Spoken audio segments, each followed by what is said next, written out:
头来继续来看中央广播电台的官网，最近互骇客来入侵，封藏中国5星级的相片。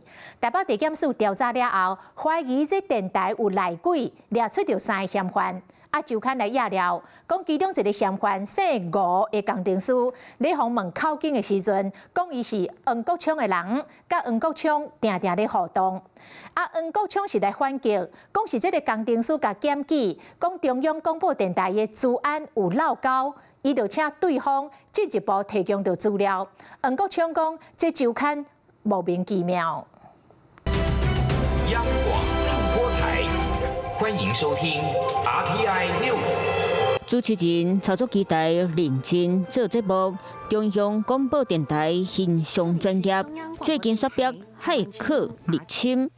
官方网站出现中国5星级的相片，票头麻烦改作是工会的诉求，甚至扣抗反攻中国的册。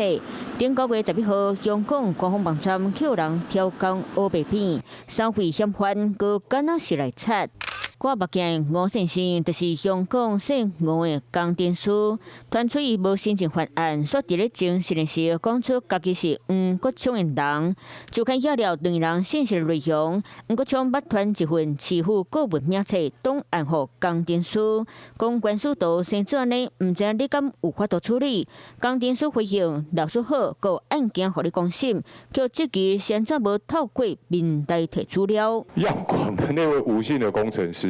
就他跟我检举，央广有治安的漏洞，然后用的公司好像有在中国那边经营事业，我请他进一步提供资料，结果《今周刊》就用这些只字片语，简直是莫名其妙。面对周刊要求，黄国昌背回讲家己是亲笔的，不过伊找到这一位姓吴的工程师背景真无简单。这30多岁就捌伫咧Google、微软和豪车公司做过，某司法机关请伊协助办案。